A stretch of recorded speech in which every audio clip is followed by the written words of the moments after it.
तो ब्राह्मण म्हणून मी आलो आणि तुझी सुटका केली आणि तू म्हणजे तुझा अपमान केला. हे काही असं तरी चालेल, मी तुमच्यासोबत येणार नाही म्हणजे आणि तुझा अपमान मी इथं कशासाठी आलो? भांडण पेटवायला नाही, आमचं दोघांचं मिटवायला आलोय, मिटवायला. बरोबर तिथे येतो. अगं, पण आता हे भांडण मिटवण्यासाठी आलो आहे. नारदा, हो. मला सांग रे, या विश्वात श्रेष्ठ कोण? आता तू मी ना? हो, तू कुणाच्या बाजूनं? तुझ्याच बाजूनं. या भोलेनाथांनी माझा अपमान केलाय. नारायण नारदा, अरे इथे समोर तू करतोय. तुला सांग, या विश्वात तुला माता श्रेष्ठ की पिता श्रेष्ठ? पिताजी तुम्हीच श्रेष्ठ. होय ना? ती म्हणते तिचा अपमान केला. तिला सांग, गेलीच तरी चालेल. नारायण नारायण माते. पिताजी म्हणते तू गेलीस तरी चालेल. नारायण नारायण. नारदा, तू बाजूला हो. भोलेनाथ, या घटनेच्या जीवावर आणि किंमत गाडीची स्पीड म्हणतात. त्यावेळी ही आदिमाय आदिशक्तीची गरज तुम्हाला कधी लागेल हे सांगता येणार नाही. अगं जा गं, कुणाला डोकीवर घ्यावं आणि कुणाला माझ्या चरणापाशी ठेवावं हा शिवशंभू महादेव परिपूर्ण जाणतो आहे. एवढंच का जरा? ही गंगा माझी ही गंगा- निघाले, निघाले. चाललीस कुठं? मी इथे कशासाठी आलो? भांडण मिटवण्यासाठी आलो. आणि तू जातेस कुठे? तुला वाटतं ना मी कैलास पर्वत यावं?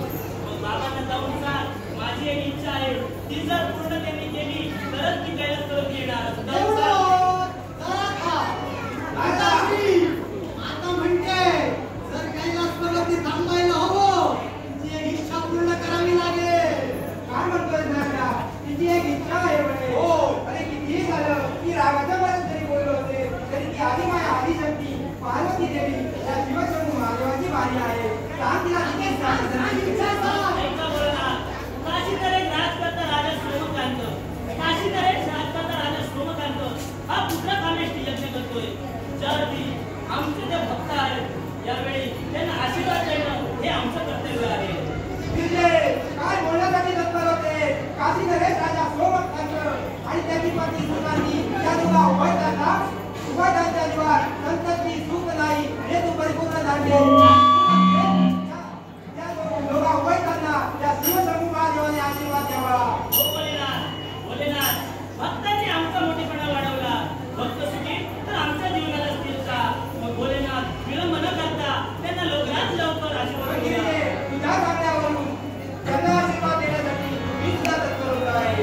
काशीधर एक राजकर्ता सोमकांत, पुण्यवती भव, पुण्यवती भव, पुण्यवती भव.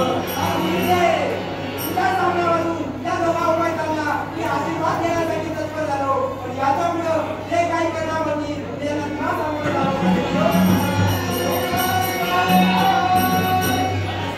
बाबा काय म्हणून गेले? पुढील येणाऱ्या संकटांना मी विश्वास राहणार आहे. मला सांग आता, मी कशासाठी भेटली? सांग ना. भक्तांचं रक्षण करण्यासाठीच ना. मग भोलेनाथ गेले आहे. हे मानण्यासाठी.